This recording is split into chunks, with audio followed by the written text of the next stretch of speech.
Hello everyone, my name is Mohammad Rifki Indriawan, and I'm going to show you two different shapes.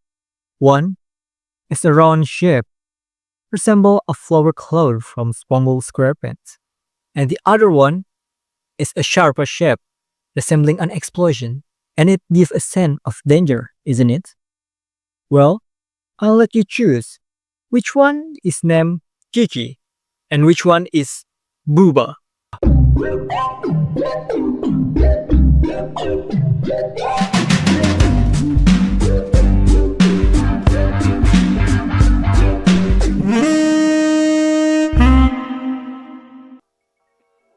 If you said this shape is Booba and this shape is Kiki, then there is no coincidence because these experiments is repeatedly around the world, across country, across language, and across culture.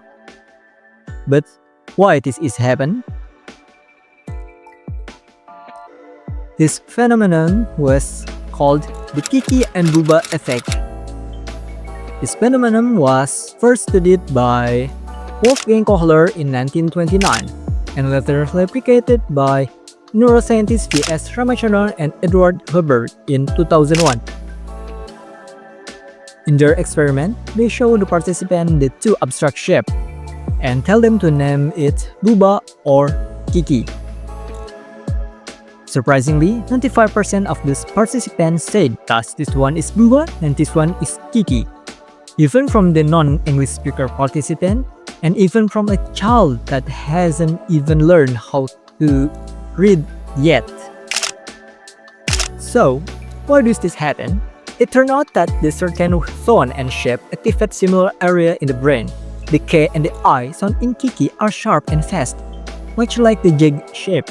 In contrast, the B and A sound in Booba are softer and rounder, mimicking the rounded shape. This phenomenon is called sound symbolism. It is the idea that sound carry meaning even without language. This goes against the traditional belief in linguistics and the connection between a word and its meaning is completely arbitrary.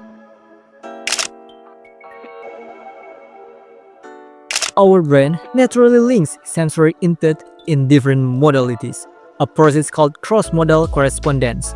In this case, our auditory perception connects with our visual perception to form association.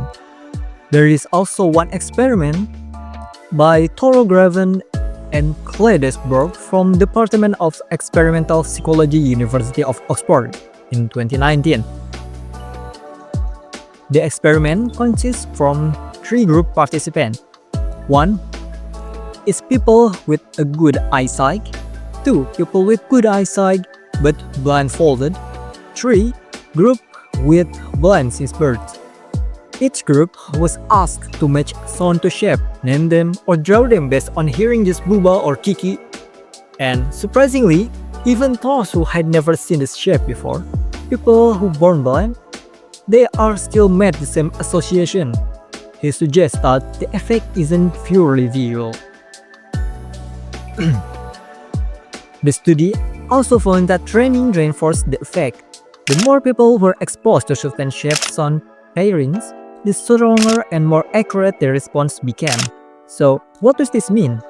It tells us that while Booba Kiki effect comes naturally, it can also be strengthened through learning and repetition, and the mental imagery even without vision plays a key role.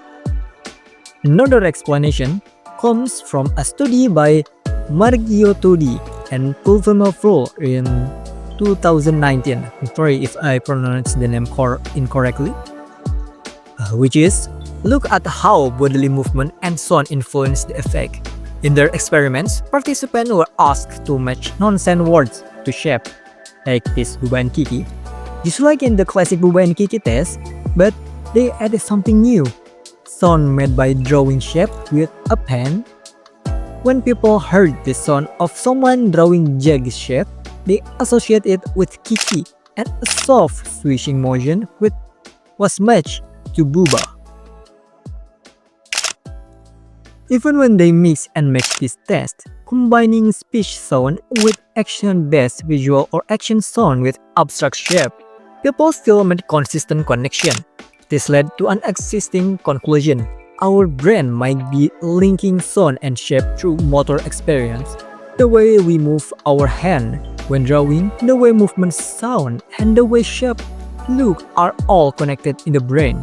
In other words, the Bouba Kiki effect may come from how we physically experience the world, not just how we hear or see it.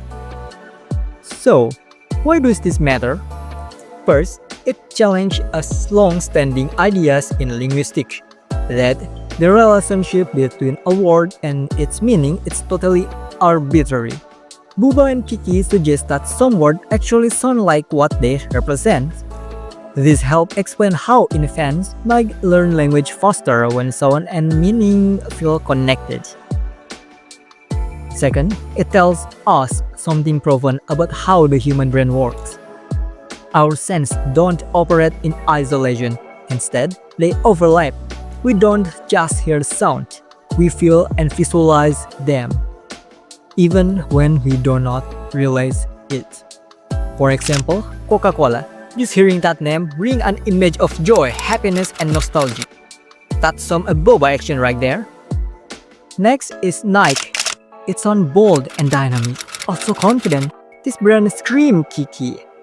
And then Apple. Sharp and totally sound like Kiki. And it's like they saying, hey, we are about innovation and exclusivity. And also about the logo, it's like a master class. They blended Kiki and Bouba together. The sharp angles, of course, Kiki, and the round one is Bouba. That sound feel friendly for the user. So let's wrap it up.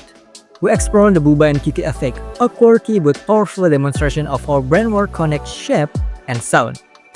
We saw where it came from, what it tells us about perception and language, and why it has a real-world application. So, next time you're naming a pet, a product, or even designing a logo, ask yourself, it is more a Bouba or a Kiki?